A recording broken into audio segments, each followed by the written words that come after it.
Good morning. Sorry to present myself to you in this state of unclerical dishabille.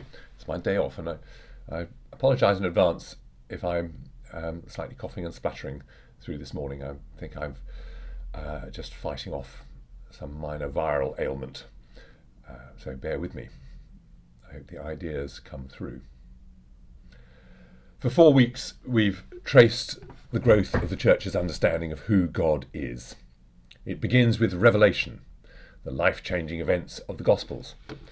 Jesus leaves a faithful band of followers whom he commissions to go into all the world, baptizing in the name of Father, Son, and Holy Spirit. Native speakers of Aramaic, they go into a world that speaks Greek to give an account of what they have seen and heard.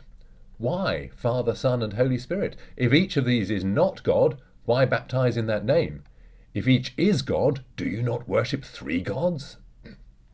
We saw how the brightest and the best, heretics and fathers of the Church both, did their faithful best to say something about the unsayable. At Nicaea in 325, the Church commits to the Father and Son and Spirit being homoousios, of one being. Yet it is 50 or 60 years before we put into words how this may be.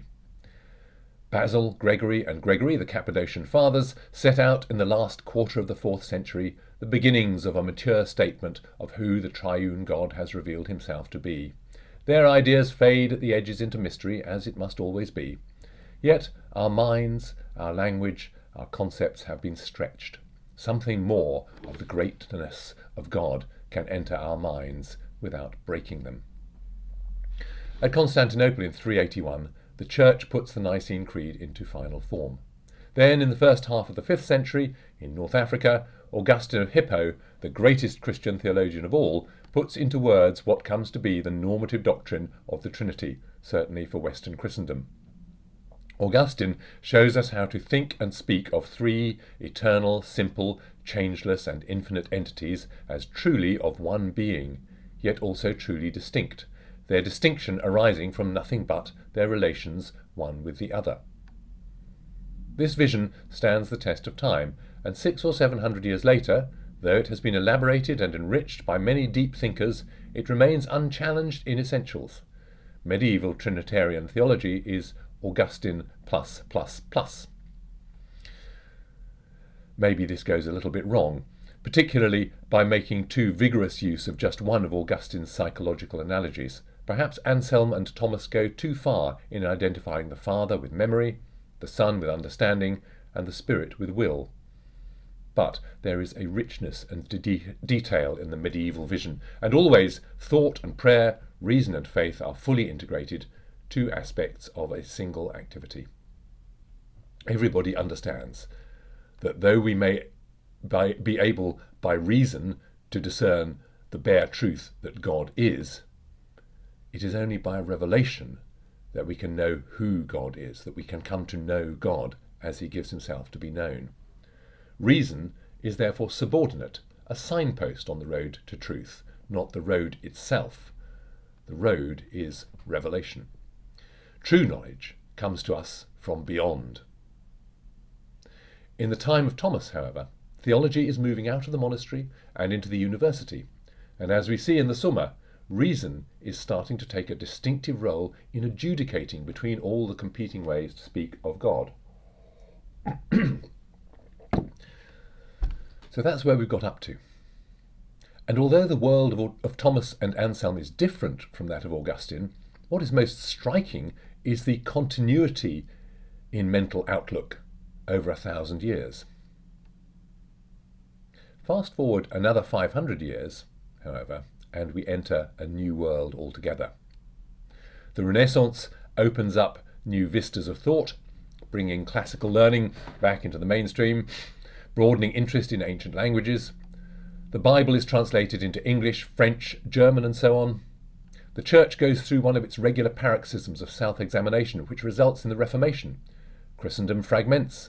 Churches become national as nation-states come into being. More and more people learn to read, and they read their Bibles. Different ideas proliferate. Out of this ferment comes the scientific revolution, telescopes, microscopes, guns, steam engines, and perhaps most powerful of all, a new way to think about the big questions. Rather than looking outward and upward for God and for revelation as we seek ultimate truth, now we turn to seeking ultimate truth within ourselves. I think, therefore I am. I think, therefore I am, is the starting point. Human thought, human experience, human emotion are the centre now, the beginning of our thought and the end point of our lives. Thus we arrive in Germany at the beginning of the 19th century. Here we find Friedrich Schleiermacher, a pastor's son, a professor of theology, and a tremendously influential figure. Two of his books stand out. One is The Christian Faith, which we usually refer to by its German title, the Glaubenslehre. This was his official book, a huge doorstop, starting from what he took to be first principles and working through all aspects of Christian thought. A more intimate account of his views is in the earlier, shorter book, On Religion, Speeches to its Cultured Despisers, which we usually refer to as The Speeches. The intended readers of the speeches are Schleiermacher's trendy friends, artists, poets, usually sceptical people who think religion is old-fashioned and boring. Schleiermacher wants to show them that it's not. In both books, though, in different tones, he sets out the same basic ideas. Here they are. The starting point of theology is feeling. It's interesting. What has been the starting point of theology hitherto? Now, with Schleiermacher, the starting point is feeling. We have a feeling of absolute dependence, which he also speaks of as heartfelt reverence in the face of the eternal and invisible, consciousness of the finite and the whole, and so on. And there is something wonderful and lyrical in his treatment of religious experience that owes much to his background in the Pietist movement. And it is this experiential approach to religion that Schleiermacher commends to his poetic and artistic friends, the cultured despisers of religion. But this is more than a sales pitch. It is a way of thinking. On the foundation of the feeling of absolute dependence, Schleiermacher builds up a theory that he offers as an objective theology. How does he do this? Well, he starts by noting that personal identity depends on awareness of, and hence separation between, subject and object. I am me because I am not everything else. Whenever we talk about something, we distinguish ourselves from it. Thus we acquire an image of the object about which we are speaking or thinking. We stand separately from that of which we speak. Were we not separate, we could not speak of it, but we would be part of it. However, if we are attentive, we will also notice, as he says, a first mysterious moment that occurs in every sensory perception before intuition and feeling have separated, where sense and its objects have, as it were, flowed into one another and become one. We can still know, fleetingly, this transient feeling of connection. We never contemplate it directly, but we can know it. Our heartfelt reverence in the face of the eternal is left in our hearts like a tire track from which we can infer the passing car that we cannot see. Our feeling of absolute dependence is the guarantor of the primordial identity between subject and object, between us and everything else. And if there is this identity, then there must also be an object with which we can in origin be identical, and this must be God. The upshot is that, on the basis of our feeling of absolute dependence, the primary datum, we can speak with confidence about God from our connection with whom that feeling arises. Schleiermacher says, such language validly refers to what is given in experience as the whence. This is what you will find spelt out logically in the early chapters of the Glaubenslehre and worked out more elusively in the speeches. From this point, Schleiermacher's theology branches out into all that doctrine usually covers. But the root is this idea that knowledge of God comes from the religious experience of the individual. We have only to do, he says, with the God consciousness given in our self-consciousness, along with our consciousness of the world. Well, now, this is very different indeed from the outlook of Irenaeus, Tertullian, Athanasius, Augustine, Anselm, and Thomas. We have only to do with the God consciousness given in our self-consciousness, along with our consciousness of the world. It is, however, an outlook we ourselves probably find more familiar. No surprise there, because it is an outlook that has shaped our own thought world. You remember Morpheus in The Matrix. You are in a prison for your mind. Well, if that be true, Schleiermacher is one of the chief jailers. If you want to see in stark relief how much things have changed in how people think since the Middle Ages, look at Schleiermacher's doctrine of the Trinity. What is the most interesting thing about Schleiermacher's doctrine of the Trinity? The most interesting thing about Schleiermacher's doctrine of the Trinity is that he doesn't have one. This profound and subtle complex of concepts that the Church has built up over centuries of argument and prayer, this doctrine which takes up most of the early structural chapters of the Summa, half of the Monologion, the whole of Augustine's subtlest and hardest one book, and most of the Nicene Creed, is simply not there. In the speeches, it leaves no shadow at all. And the speeches is probably Schleiermacher at his most honest, writing for those with whom he feels most himself. In the Glaubenslehre, the Trinity takes up the last 13 pages of the book, our set text for this week, 13 pages out of 751. The cynic would note that the Glaubenslehre is Schleiermacher's public statement of his views as professor of theology at the University of Berlin, and as a mover and shaker in the Prussian church. Christians, even in the advanced atmosphere of early 19th century Berlin, do persist in saying the Nicene Creed. A public figure in the church can't really get away with renouncing the Trinity. It has to be in the book somewhere, so he puts it in at the end. The book is over, and then at the back you get 13 pages. He calls the Trinity the coping stone of Christian theology, to justify its position in the book. But really, for Schleiermacher, it is an afterthought, peripheral to what he really wants to say. It certainly does not fit into his structure of thought. When he says, the assumption of an eternal distinction in the Supreme Being is not an utterance concerning the religious consciousness, look out for that phrase in your reading, he means you can't deduce the Trinity starting with the feeling of absolute dependence. And in this he is quite correct. If the feeling of absolute dependence is your starting point in theology rather than, Jesus Christ, then you won't feel the need of a doctrine of the Trinity. Thus, Schleiermacher draws a distinction between what he takes to be the original impulse that got people talking about the doctrine, and then what he calls the ecclesiastical doctrine, the worked out set of ideas we have been studying these last 4 weeks. He says it is understandable that the early church wanted to say that God was truly in Christ, so that we are redeemed by him, and that God is truly in the church. And he says it must be so.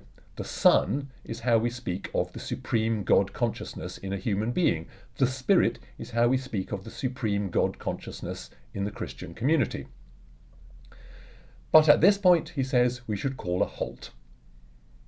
All the subtle and challenging ways of speaking of God that we've seen develop over 1300 years, all those stretching exercises to expand the mind so as to let it contain as much as possible, though never all, of the infinite wonder of who God is, all this he sets aside.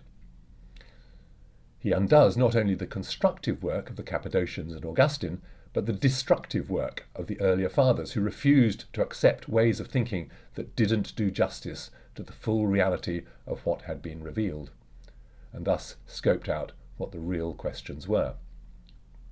Schleiermacher says the Trinity was not in the mind of John the Evangelist when he wrote the first chapter of his Gospel, and indeed, again, he's quite right. But as we have seen, this is not how the doctrine emerges.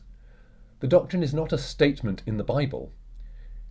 Each individual statement in the Bible makes sense in its own terms, although, speaking of John the Evangelist, we've all been reading the farewell discourse at evening prayer, and in John 14 it's pretty Trinitarian, isn't it? But even so, it is under the surface. The doctrine of the Trinity comes out of the need to give an account of the totality of what has been revealed and hold it all together. None of this is on Schleiermacher's radar. To be fair, he clearly preaches a deeply felt faith in God, and he is determined to be a follower of Jesus. And he has a lot to teach us about how we speak of the Christian faith in a world in which the clever and artistic people have less and less commitment to it. Moreover, commendably, he does not want to obscure his simple vision of Jesus with needless complexity, though it is not clear that he succeeds in this. The Glaubenslehre offers complexities and obscurities of its own, different to what we met in Augustine, Anselm and Thomas, but as hard to untangle. Let me give you a sample.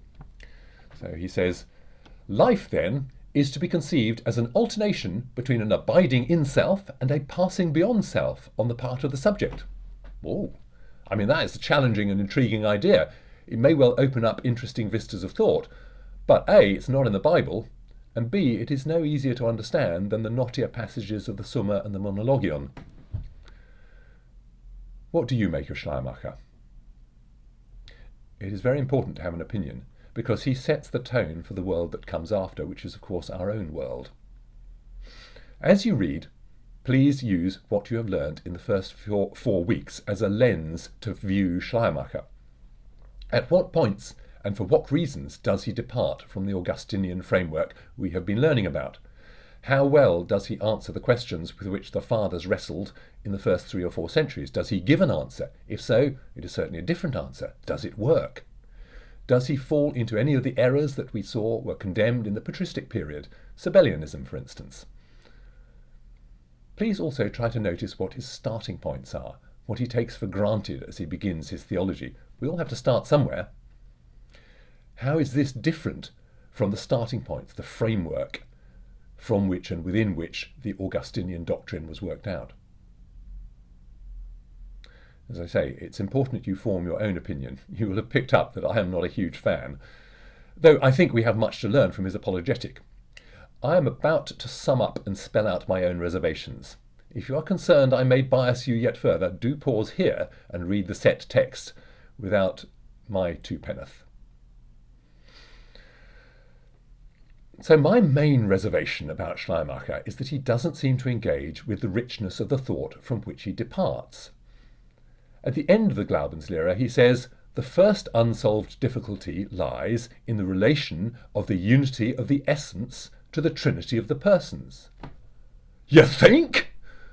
This was just the problem that the brightest and bravest of the young church devoted their lives to over 400 years of the patristic period. They built up a whole structure of thought that offered to let us always with fear and trembling say something about this. The first unsolved difficulty in the relation of the unity of the essence to the trinity of the persons, about this and some other deeply unsayable mysteries. And more, also absent in Schleiermacher's thought, is the very questions that need answering. For example, Schleiermacher is okay with the idea there must be a relationship of dependence between son and father. The fathers were deeply troubled by this and would not accept a doctrine that held the son to be subordinate. And they then had to labour hard to come up with a subtle structure of thought that let us conceive of the son as truly the son and yet not dependent. You recall all the struggles to bring into being the concept of eternal begetting. Schleiermacher is also not interested in what came before that, the bold, brave commitment to the Son as a son and yet fully divine, even if we couldn't say how that could be. Not only does he think the answers the fathers gave are no good, he also doesn't think the questions that goaded them to thought matter. He concludes that the Athanasian hypothesis is simply on a par with the Sabellian. This is really remarkable. Whatever side of the 3rd century debates on modalism you come down on, if you understand the issues, you know that the different sides are not on a par with one another. And it's quite telling that Schleiermacher has been accused of being both a subordinationist and a modalist. So what troubles me about Schleiermacher is that he sets up to start at the beginning again, with new first principles, and to construct the whole edifice of thought necessary to speak of God without drawing on any thought prior to the Reformation, and in fact doing a lot of it trusting in his own personal resources. We may wish to remember at this point the disclaimer that sometimes used to be attached to particularly thrilling TV shows and public performances. These stunts have been performed by trained professionals. Don't try this at home.